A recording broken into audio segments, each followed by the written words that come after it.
Hey guys, Akil here. Welcome back to another episode of the Trading Coach Podcast. In today's episode, we're going to talk about 8 things that billionaires have in common, or at least 8 things that people think all billionaires have in common.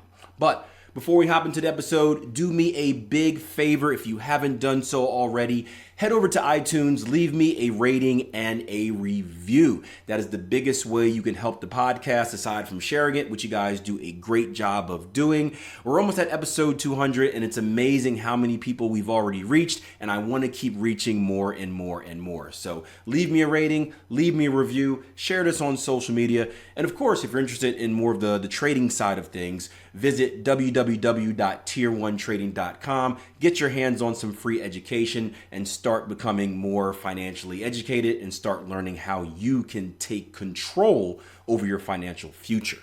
Now, the post that I saw about 8 things that billionaires apparently have in common came from scrolling through the Instagram, right? I was just got done from a run. I was scrolling through Instagram. A lot of the clients that I work with are on IG. So I went there. I always check on what they're doing. I try to support them. They do a great job of supporting me. So whenever I can double tap the picture, give it a like, give it a share, leave a comment, I try to do that. I also use Instagram as a source of getting educated and motivated. I follow a lot of people that do inspirational posts or inspirational quotes and, words that just keep me fired up throughout the day. I just came back from a run. I've been kind of slacking during this busiest period of my year. And I just started getting back at things. I had a nice workout yesterday. I tried to get one in today and I just felt like crap. I just needed something to kind of inspire me and get me back going. And I came across a post that said 8 things that billionaires have in common. And I didn't necessarily agree with them, but I'm going to read them to you first and then lend you my opinion. Number 1, they don't waste any money. Number 2, they look at their numbers daily. Number 3, they work smarter, not harder. Number 4, they make their money work for them. Number 5, they value money more than others. Number 6, they benefit from having good credit. Number 7, they don't keep up with the Joneses. And number 8, they prioritize success over leisure. And I had a problem with 3, maybe 3.5 of these. And the first one was number 2. They look at their numbers daily. Now, again, this is, obviously these posts on social media they're simply created to get likes and I guess inspire controversy. I don't know the words you want to use for it. So don't take this as the say all be all. I'm not saying all millionaires or billionaires do this, all million or billionaires don't do that. But it kind of, I don't want to say offends me when you put that all on there. You can say most or the majority of, but I don't think all billionaires look at their numbers daily. In fact, many of the most successful people on the world, yes, they track their numbers. Yes, they're aware of their numbers. You always want to know what's going on in your business. But just like in trading, what's more important is the process, right? The process will create the outcome. Many successful people started off like any other business or startup, losing money or breaking even. And when you're at that point in time, and trust me, I've had a few startups, if you had that point in time where you're working so hard just to lose a little bit less each month, you're working so hard just to break even, the full focus has to be on the process. You have to trust the process. You have to trust yourself. It's an investment. If I keep doing this the right way, it is going to pay off. It just takes a matter of time. If I keep doing this the right way, it will pay off. It's just going to take a matter of time. And eventually it pops and you become successful.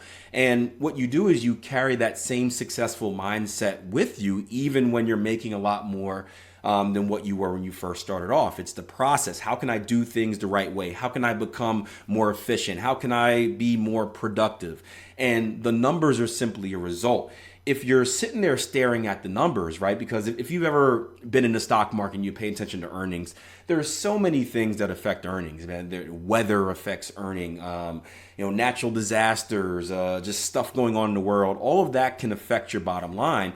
And maybe because you miss on a month, right?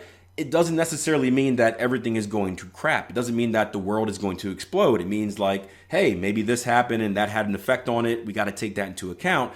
But process over time, we're still doing the right thing. So I really disagree with that. I don't think, I think billionaires are just successful people. I don't know why I say billionaires. It sounds better. I think successful people are aware of their numbers. The bigger picture, they know what's going on. But they're not wasting time looking at them daily. That would just drive you insane, looking at your numbers daily, right? It doesn't really, in my opinion, doesn't really serve any purpose to look at your numbers daily. So the next one that I disagree with slightly is number 3. They work smarter, not harder. And the whole thing, give me a second to chug some water. The whole thing, work smarter, not harder, is a complete joke to me. It's cliche. It sounds good. Work smarter, not harder. But if you look at anyone that's successful, no one became successful from working smart, but not harder, right? You can work smart all you want. And trust me, I believe it's needed. I think you have to do things a smart way. I've shared with you throughout this podcast journey of mine that, as my life has changed, as my businesses have developed, as my family has developed, and I find less time to, commit to work the way I used to, I have to find ways to be more productive. Time management is really key to me. And that does go under working smarter. I'm finding ways to get the most out of the time I have. I can be just as productive these days with 1 hour as I was with maybe 3 hours 5 years ago. But at the same time, I'm still working harder than everyone I know. That doesn't change. I'm working differently, but I'm still working harder.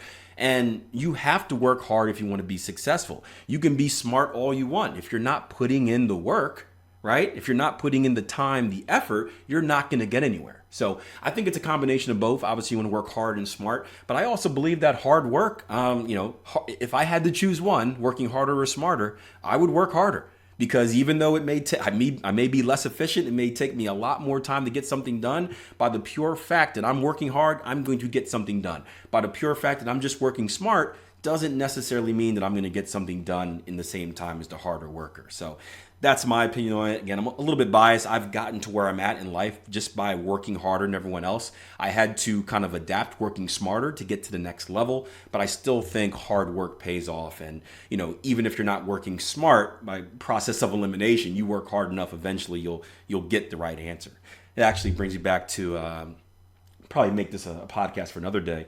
There was a book I'm supposed to read called The Culture Code. And my friend was telling me about it. And we were having a whole conversation about how society is changing and kids are growing up differently, and there's so much depression again, I don't want to get too deep into it, but he told me there was an experiment in this book where it was a project that had to be done, and there was a group of kindergartners, there was a group of like college students, and a group of like professionals in whatever the field was.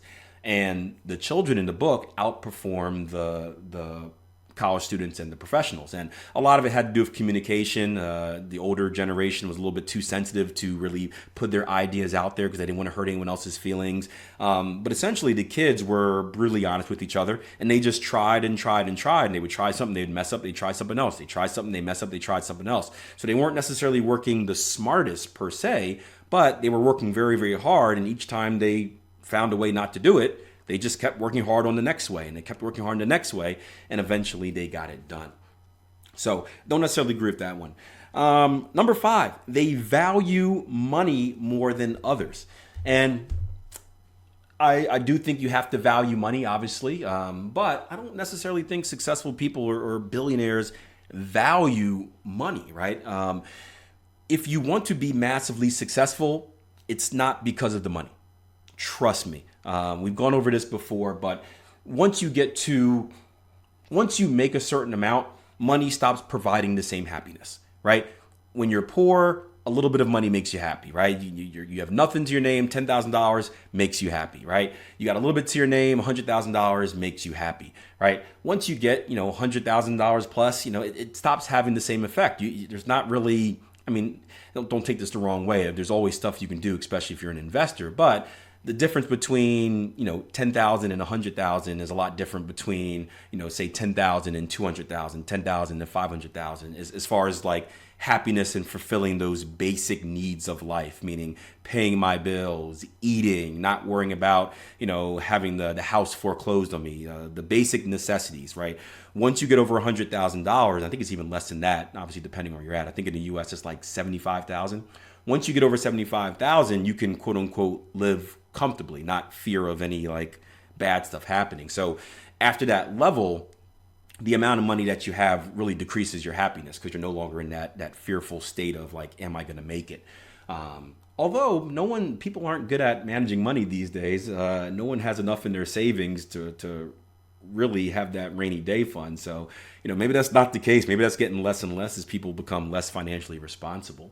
But the point is, once you make a certain amount of money, the drive is different, right? My drive used to be to make as much money as possible because when I had no money, I wanted all the money, right? As soon as I started making money and once I got to that comfortable state, my drive was different. Now, I always want more money, right? Because I can do more things with more money.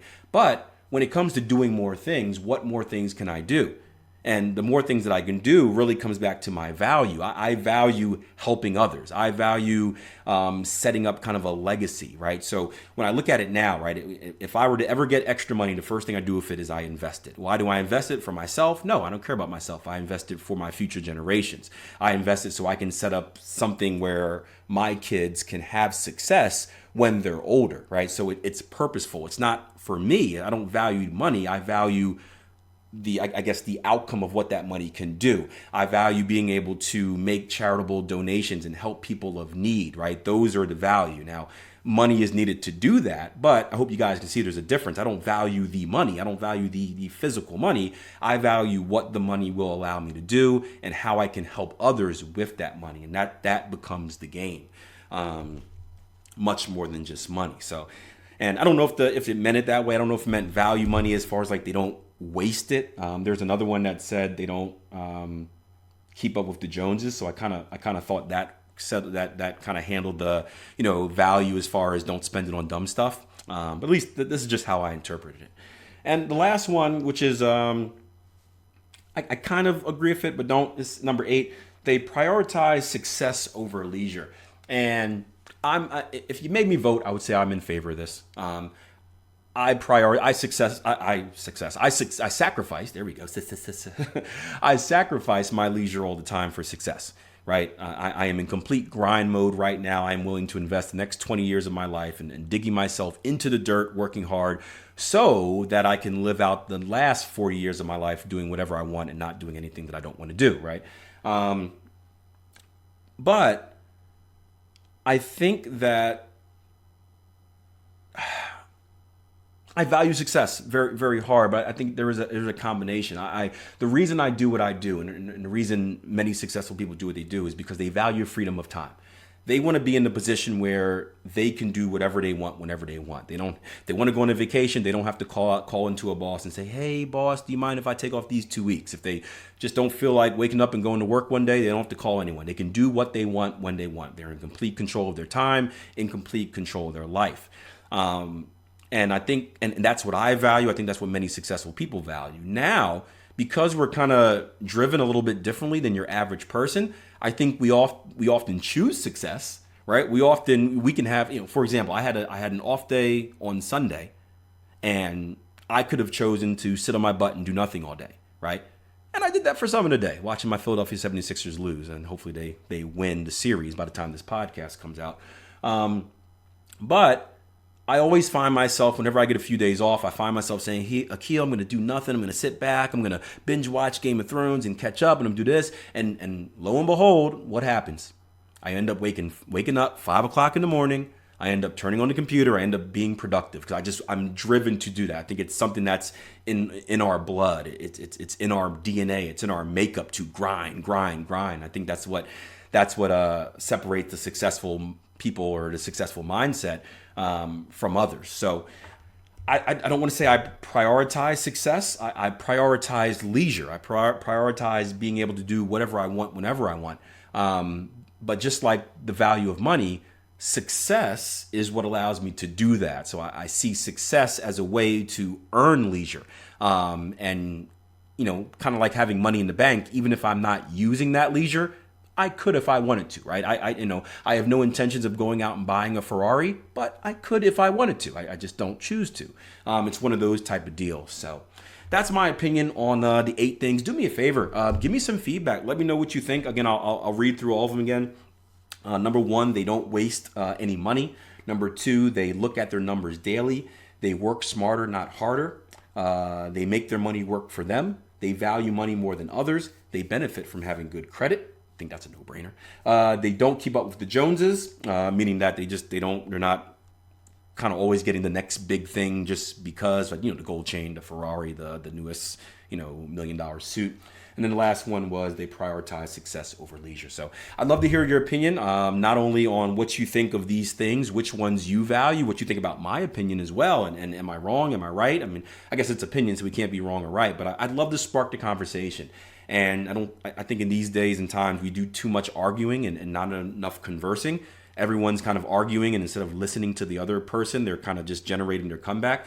I like conversation because that's how we learn. And maybe there's one that I didn't mention that you say, I don't think this is it. And I read your comment, I'm like, yeah, you know what? And I've learned something from it. I think that's the type of environment that we have with Tier 1 trading. That's the type of environment I want to have around this podcast as well. So do that. I look forward to reading your comments, whether it's on the YouTube, whether you're hitting me up on Instagram or the Twitter, Facebook as well, doesn't matter. And as always, I appreciate you supporting the show. We're inching ever so close to episode 200. It's amazing how quickly we've gotten here, and I have no intentions of stopping anytime soon.